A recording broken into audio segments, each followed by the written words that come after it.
The top story today is about Barack Obama. Remember that guy who has recently slammed Democrats, progressives, and liberals on how they have handled men's issues over the last couple of decades and essentially betraying men. I'll play a part of that interview that he gave to Michelle Obama. She has her own podcast, and I guess that was an easy booking.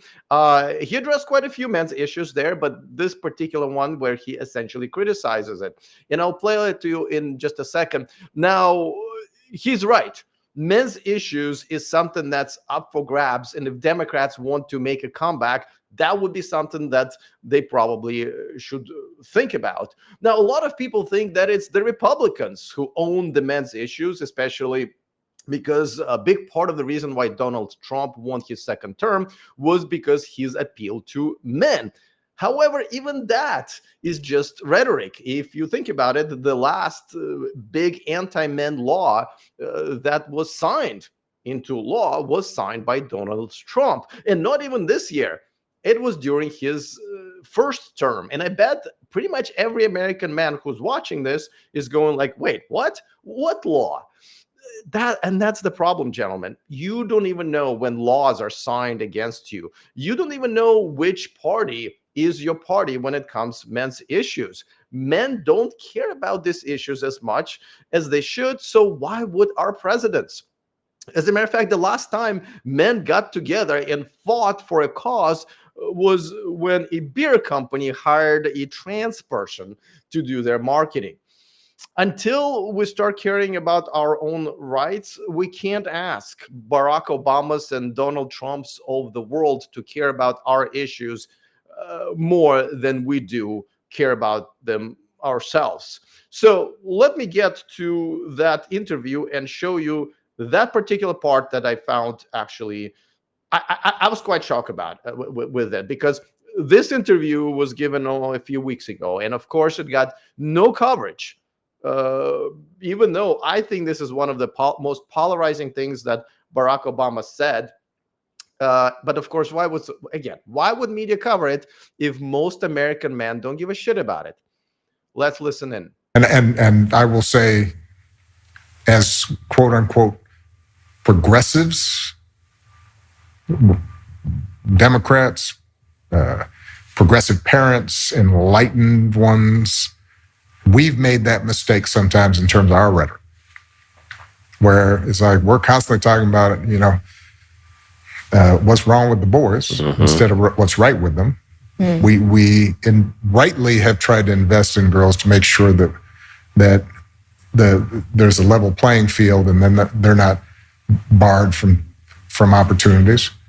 But we haven't been as willing, I think, to be intentional about investing in the boys, and that's been a mistake. And I think people are starting to recognize that. So going back to your optimism, I think there's a healthier conversation taking place now, both among this new generation of young women and men, but also among the public at large that start.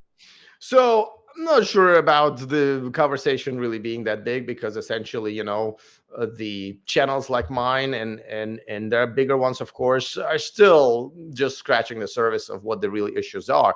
But to have Barack Obama in a very Barack Obama way of saying this, criticize Democrats so harshly about essentially abandoning half of their voting bloc, I think is a huge deal. And he's 100% right. And, again, he went out, just the way he talks, right? Doesn't want to offend anybody. But essentially what he's saying, look, you idiots, you have abandoned half of the population and you want to win elections. You can't consistently promote women and tell women that hey, we'll go get it, have all of these programs that every time federal government has a budget, a lot of money go to the let's lift women up, let's donate more money to women's issues and stuff like that, and those are important when it comes to domestic violence, for example. But they've created a $0 budget for domestic violence victims amongst men, and it is the most unreported crime in America, domestic violence against men. No Democrat, no Republican called for the funding for that at all. And the funding for colleges also. There are more women who graduate in college, as we now know, than men are. How are we still giving money to women for that? If anything, we should stop. But if anything, really, if we're going to be doing the same thing, now the money should be going to the boys programs to make sure that more boys go to college, right? Equal rights? I don't think so. But it all comes down to, do men in America, do American men really care about their own issues? The answer right now is no. No, because there are really, I think, two blocks of men who vote at all. One is just don't see the problem. They haven't been red pilled. They don't know that they have less rights, not just legally, but also culturally in America than women do. And any notion of that, anybody saying that, like, hey, have you thought about your rights? And they go like, what? No. That's a problem. But the second problem is men who do vote don't look at their own rights as important enough issue to demand that from the politicians who they're voting for. I mean, think about the issues that come um, on top for people, right? Like, not to downsize these, but of course, like immigration and trans issues and all of those things. Like, yeah, they exist, but do they really make your life any better or worse? If you get your own way, whatever your politics is? I don't think so. But the men's issues, the fact that you can be accused of sexual harassment or assault when you've never done it, and just the accusation itself will ruin your life, and there are no laws for the woman to be punished for false accusations, that can happen to anybody. I mean, most of you guys cannot keep your jobs if you would say things that I say on this channel. You won't be able to. So this whole freedom of speech bullshit, I have more freedom of speech here in Thailand than you do in America when it comes to men's issues. You will be called misogynist and sexist. And if anybody in the HR department finds out, you know the woke female in your department, the HR department, or a simp in your HR department finds out, you will be punished. You will probably be fired, because that's how everything operates nowadays.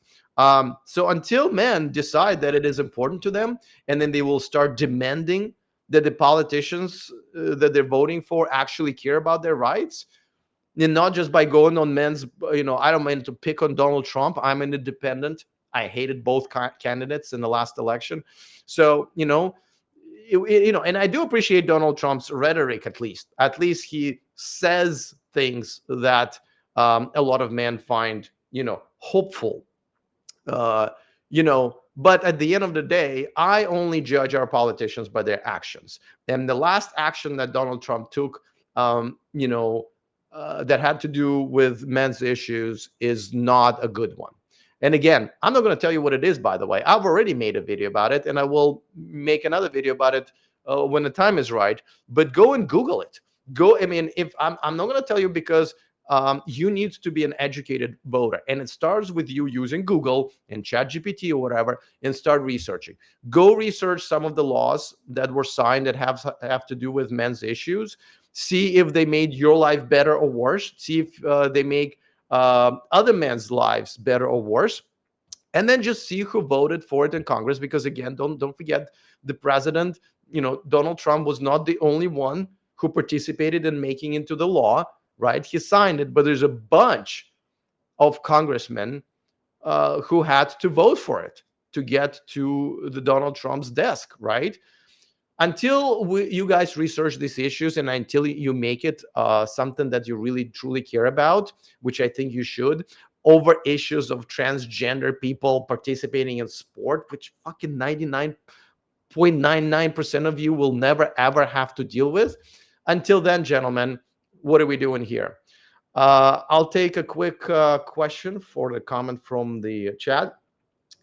Trump signed that horrible anti-men law in the first term, but back then men's rights content was only beginning to emerge. In his second term, he looks to be a lot more pro-men. He definitely does look a lot pro-man. But I don't give a shit about how any president, Barack Obama or Donald Trump, look. I care what they actually do for us, right? I think, as a matter of fact, you can argue that one of the reasons Donald Trump won a lot of people who normally voted for Democrats is because Democrats looked like they care about black people, for example, right? But in reality, they really didn't. So I don't care if Donald Trump looks more pro-man. That law was a horrible law that he signed, right? Horrible law that he signed, especially for men who, and particularly for men who decide to get married. And that's the way it is. And the thing is, you know, Barack Obama is the only superstar that the Democratic Party had in the last 20 years, right? Even Republicans who voted for Trump after Obama liked Obama. You know what I mean? A lot of people really liked him for many different reasons. Maybe not some of his policies, but generally speaking, they liked Barack Obama. He was and still is the only superstar the Democratic Party had in the last 20 years. And yet, those idiots do not listen to him at all. He is right. I mean, not only he's right about, the problem with men's issues, but he's right that this is an issue how Democrats can still win some of men back that they lost in the last election, right? The midterm election is coming up quite soon. I don't know if you're aware. Democrats have done nothing so far to try to win it. At the end of the day, men in America needs to wake the fuck up, realize that they have less rights, again, legally and culturally, than women, and all of the shitty things that either already have happened to them or will happen to them is something that they should really, really, really care about over other issues that are unlikely to actually touch their lives and affect their lives or lives of their families and friends. So, gentlemen, there's a lot of work to do for all of us.